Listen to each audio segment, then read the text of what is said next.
یہ مجلس قابل احترام مجلس ہے. اس مجلس کے اندر اللہ کی جانب سے رحمتیں نازل ہو رہی ہیں. یہ وہ مجالس ہوا کرتی ہیں جن کو فرشتے بھی ڈھونڈا کرتے ہیں اور ان جیسی مجلسوں کے اندر شریک بھی ہوا کرتے ہیں. یہ ایسی مجالس ہے. اور اب ہمارے پاس یہ ہمارا کوئی کمال نہیں ہے، نہ کوئی حافظ صاحب اور سنانے والے کا کوئی کمال ہے کہ انہوں نے اپنی طرف سے تراویح کو مکمل کر دیا، نہ ہماری یہ طاقت تھی کہ ہم اس کو پڑھ سکیں، بلکہ یہ تو اللہ کی جانب سے ہمیں عطا کردہ نعمت ہے کہ ہم نے حافظ قرآن کے پیچھے تراویح کو سنا اور ہم نے حافظ قرآن کے پیچھے روزانہ 20 رکعت تراویح کی پڑھی. ہمارا اس میں کوئی کمال نہیں ہے، بلکہ اللہ تعالیٰ کی طرف سے یہ ہماری ایک نعمت ہے ہمارے لیے. تو جو قرآن کریم مکمل ہوا ہے وہ قرآن کریم بہت بابرکت کتاب ہے جس کو سید الکتب بھی کہا جاتا ہے، یعنی تمام کتابوں کی سردار. یہ ایسی کتاب ہے جس کا وعدہ خود رب کریم نے اللہ تعالیٰ نے اپنی کتاب کے اندر لیا اور فرمایا کہ اِنَّا نَحْنُ نَزَّلْنَا الذِّكْرَ وَإِنَّا لَهُ لَحَافِظُونَ، کہ یقیناً میری طرف سے یہ کتاب نازل ہوئی ہے اور میں ہی اس کتاب کا حفاظت کرنے والا ہوں. اور کسی کتاب کے بارے میں اللہ تعالیٰ نے وعدہ نہیں لیا، بلکہ اگر وعدہ لیا تو صرف اسی کتاب کے بارے میں وعدہ لیا. تو یہ رمضان مبارک کا مہینہ چل رہا ہے، اس کی خصوصیت قرآن کریم کے ساتھ بہت اہم ہے. فرمایا شہر رمضان الذی انزل فیہ القرآن، مبارک مہینہ. یہ وہ مہینہ ہے کہ جس کے اندر قرآن کریم کو نازل کیا گیا، اس کے اندر روزوں کو فرض کیا گیا. جو بندہ روزے رکھتا ہے، قرآن کریم کی تلاوت کرتا ہے، ان تمام چیزوں کا اس مہینے کے اندر اہتمام کرتا ہے تو اللہ تعالیٰ کی طرف سے بہت انعامات سے نوازا جائے گا. یہ وہ رمضان مبارک کا مہینہ ہے کہ جس کے روزے چھوڑنے پر، جس کے فرض روزے چھوڑنے پر، نفل تو بعد میں بھی رکھ سکتا ہے، جس کے فرض روزے چھوڑنے پر اللہ تعالیٰ کی طرف سے بندے پر لعنت ہے. تو یہ مبارک مہینہ ہے. فرمایا اس مبارک مہینے کے اندر سب کی مغفرت ہو جاتی ہے. ہر انسان کی. میں تھوڑا سا یہ وہ مبارک مہینہ ہے کہ جس مہینے کے اندر اللہ تعالیٰ سب انسانوں کی مغفرت کر دیتے ہیں سوائے 4 جنوں کے. اللہ سب کی مغفرت کر دیتے ہیں اس مہینے کے اندر سوائے 4 لوگوں کے. وہ 4 لوگ کون ہیں کہ جن کی اللہ اس مبارک مہینے میں مغفرت نہیں کرتے؟ حالانکہ فرمایا گیا ہے کہ مبارک مہینہ وہ مہینہ ہے کہ جس کے اندر اللہ کی رحمتیں کھل جاتی ہیں، وہ پھوٹ کر اللہ کی رحمتیں برستی ہیں.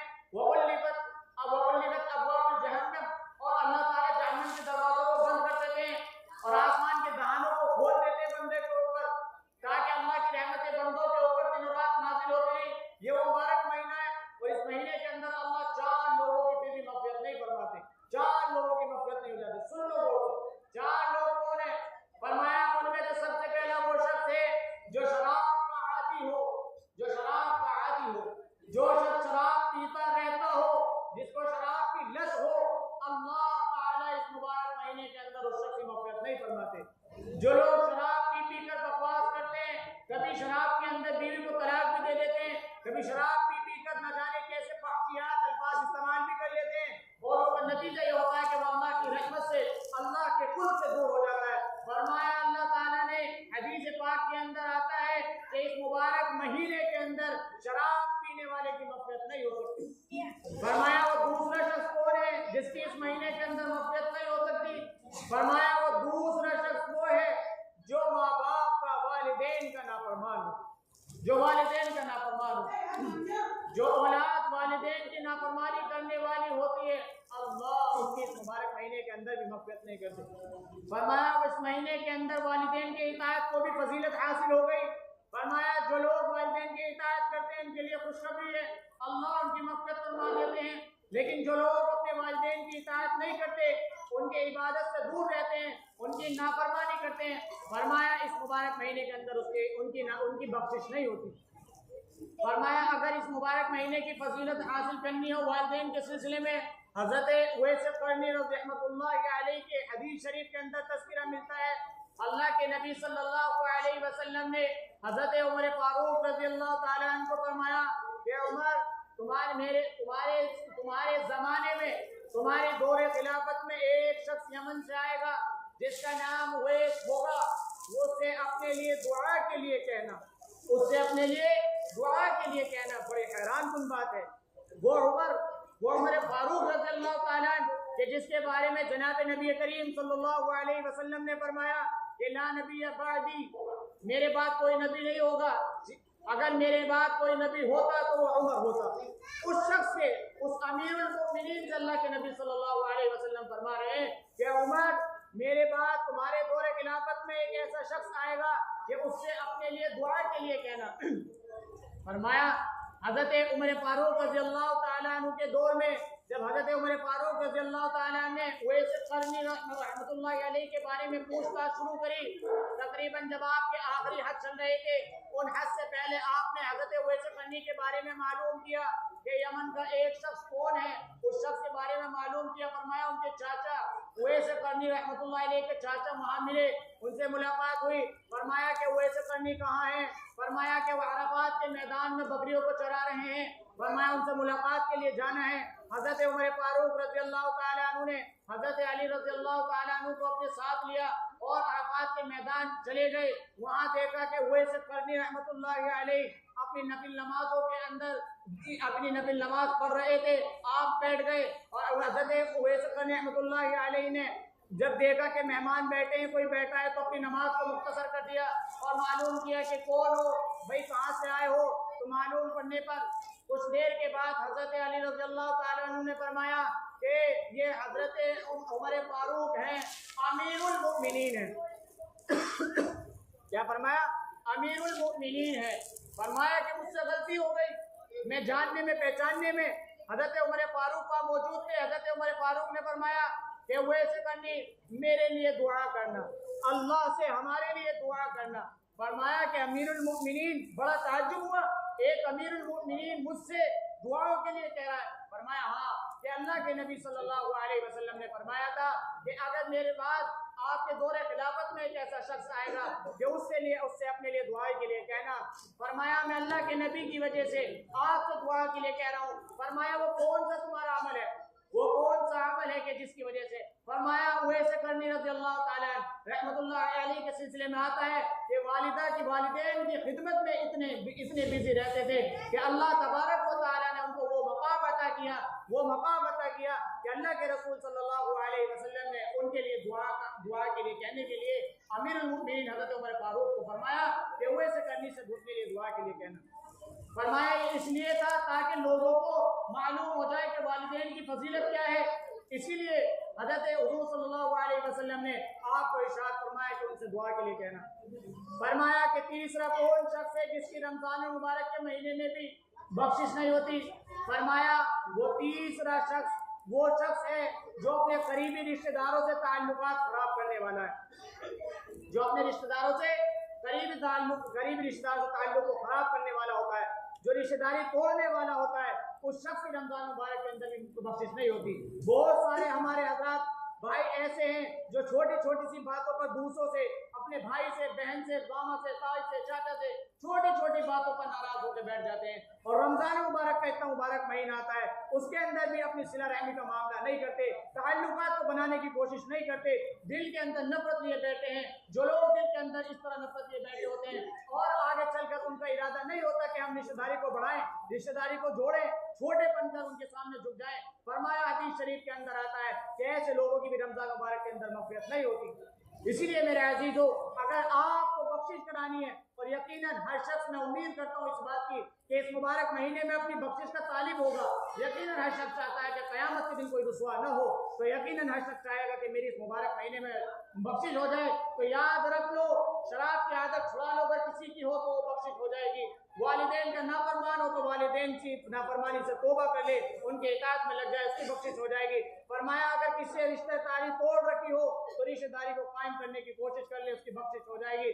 فرمایا چوتھا شخص کون ہے جس کی مغفرت نہیں ہوتی؟ فرمایا کہ جس کے دل کے اندر کینہ ہو، جو شخص دل میں کینہ رکھنے والا ہوگا اس شخص کی مغفرت نہیں ہوگی۔ وہ چاہتا ہوگا کہ دوسروں کو دیکھ کر خوشی میں نفرت، جلن، حسد رکھتا ہوگا، ہر کام میں دوسروں سے جلتا ہوگا، ایسے لوگوں کی بھی مغفرت نہیں ہے۔ اگر حسد کرنا ہے تو ایسا حسد مت کرو، دوسروں سے حسد مت کرو، ان حسد کی وجہ سے اللہ رب العزت آپ کی مغفرت نہیں فرمانے کے۔ فرمایا اسی لیے اگر اپنے گھر کے اندر دینداری چاہتے ہو تو قرآن کریم کی دولت سے اپنی اولادوں کو آراستہ کراؤ، قرآن کریم کی دولت سے اپنی اولاد کو آراستہ کراؤ، اپنی اولاد کو حافظ قرآن بناؤ، دین کا داعی بناؤ، دین کا شہزائی بناؤ۔ اگر آپ نے اپنی اولادوں کے اندر دین کو بٹھا دیا، دین کا علم ان کے سینوں کے اندر جذب کروا دیا، تو خدا کی قسم انشاءاللہ ثم انشاءاللہ کل قیامت کے دن اگر آپ کی رسوائی ہو رہی ہوگی تو یہی حافظ قرآن آپ کی رسوائی ہونے سے آپ کو بچا لے گا۔ فرمایا جو جن لوگوں کے بچے حافظ قرآن ہیں، عمل بھی پیرا ہے قرآن کریم کے اوپر، تو کل قیامت کے دن یہی اولاد خدا نہ خواستہ جب آپ کا ہمارا جہنم کا فیصلہ ہو رہا ہوگا اور ہمارے جہنم کے فیصلے ہونے پر ہم نے دنیا کے اندر اپنی اولاد کو حافظ قرآن نہیں بنایا ہوگا، دین کی دولت نہیں سکھائی ہوگی، ہم نے رب کی معرفت اپنی اولاد کو دنیا کے اندر نہیں دی ہوگی، اور کل قیامت کا محشر ہوگا، میدان میں سب لوگ جمع ہوں گے اور اللہ تعالیٰ اس نہ پڑھنے کی وجہ سے ان کے والدین کو جہنم کے فیصلے سنا دے اور یا ان کی اولاد کو جہنم کے فیصلے سنا دے، تو یہی اولاد یہ نہ کہ اٹھے کہ اللہ تعالیٰ ہمارا گناہ کیا ہے، ہم نے کون سا گناہ کر دیا جس کی وجہ سے جہنم کے فیصلے ہو رہے ہیں۔ فرمایا کہ تم نے دنیا کے اندر رہ کر میرے دین کی معرفت نہیں سیکھی تھی، فرمایا تم نے دنیا کے اندر رہ کر میری اطاعت کو انجام نہیں دیا تھا، میری عبادت میں اپنا وقت گزارا نہیں تھا، تو یہی اولاد کل قیامت کے دن اگر اللہ رب العزت سے یہ نہ کہہ اٹھے کہ اللہ اگر ہمارے جہنم میں جانے کا سبب یہ ہے کہ ہم نے تیرے دین کی معرفت حاصل نہیں کی، اگر ہمارے جہنم میں جانے کا سبب یہ ہے کہ ہم نے قرآن سے اپنے آپ کو دور رکھا، دین سے اپنے آپ کو دور رکھا، تو اللہ ہمارے ان بڑوں کو، ان والدین کو جو ہمارے سرپرست تھے، اللہ ان کو بھی جہنم میں ڈال دے۔ وجہ یہ ہے اگر ہمارے والدین چاہتے، یہی ہمارے بڑے چاہتے تو ہمیں اسکول کے کالے دروازوں سے روک کر ہمیں دین کی معرفت دے سکتے تھے، ہمیں قرآن کریم کی تعلیم سے آراستہ کرا سکتے تھے، تیری دین کی معرفت ہمارے دل کے اندر بٹھا سکتے تھے، لیکن انہوں نے ایسا نہیں چاہا۔ اگر اللہ ہمارے جہنم میں جانے کا سبب یہ ہے تو اللہ سب سے پہلے ان کو جہنم میں پہنچا، فرمایا وقالوا ربنا انا اطعنا سادتنا وكبراءنا فاضلونا السبيل۔ اگر ان کو جہنم میں دیا جا رہا ہے تو مولا کریم ان کے عذاب کو ڈبل فرما دے، ان کے عذاب کو ڈبل فرما دے۔ بتاؤ ہماری اولاد ہمیں کل قیامت کے دن جہنم میں لے جانے کا سبب بن رہی ہے اس وجہ سے کہ ہم نے دین کی تعلیم کو ان کے سینوں کے اندر نہیں بٹھایا۔ ایک واقعہ سنا کر آپ کو واقعہ سنا کر انشاءاللہ دعا ہوگی۔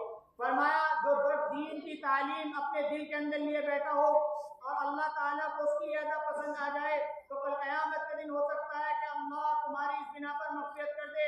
فرمایا واقعہ لکھا ہے تاریخ کے اندر، حضرت بایزید بستامی رحمۃ اللہ علیہ کا واقعہ لکھا ہے، ابھی لڑکپن میں ہیں، ابھی چھوٹے ہیں، ان کی والدہ بھی انہیں پال رہی ہیں، چھوٹے لڑکپن کی حالت میں باپ کا انتقال ہو گیا اور ماں نے گھروں میں کام کاج کر اولاد کی پرورش کی۔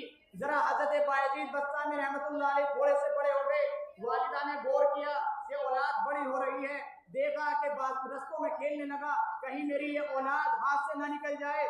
فرمایا اس کی فکر ہونے لگی کہ اپنی اولاد کو دین کی تعلیم میں کہاں بٹھاؤں، غم کھایا جانے لگا۔ کسی نے مشورہ دیا، مشورہ کرنے پر معلوم ہوا کہ فلاں جگہ فلاں شخص فلاں شیخ تعلیم دین دیتے ہیں، دین کی تعلیم کا سلسلہ وہاں چالو ہے، جا کر اپنی اولاد کو ان شیخ سے بات کر تعلیم و تدریس کا سلسلہ شروع کر دو۔ فرمایا وہ حضرت بایزید بستامی رحمۃ اللہ علیہ کے والدہ حضرت بایزید کو لے کر مدرسے کے اندر گئی اور شیخ کے پاس جا کر کہا کہ حضرت پہلے شیخ کو اپنا تعارف کرایا، اپنے بچے کے بارے میں بتایا اور شیخ کو تعلیم و تدریس کے بارے میں بتایا کہ حضرت میری اولاد ہے، باپ کا انتقال ہو گیا ہے، یتیم بچہ ہے، میں گھر میں کام کاج کر اس اولاد کو پالتی ہوں۔ فرمایا حضرت درد ہے کہ گلی کوچوں میں کھیلنے لگا ہے، فرمایا کہ آپ اس شخص کو میرے اس اولاد کو اپنے پاس رہ کر دین کی تعلیم سکھا دو، دین کی تعلیم سے آراستہ کرا دو۔ حضرت شیخ صاحب نے فرمایا کہ ٹھیک ہے، کیا دقت ہے، میں اس کو اپنے پاس سے لاؤں گا اور دین کی تعلیم سے اس کو آراستہ کراؤں گا۔ حضرت بایزید بستامی رحمۃ اللہ علیہ کی والدہ جانے لگی، فرمایا کہ حضرت ایک بات اور کہتی ہوں، حضرت ایک درخواست اور ہے۔ فرمایا کیا ہے؟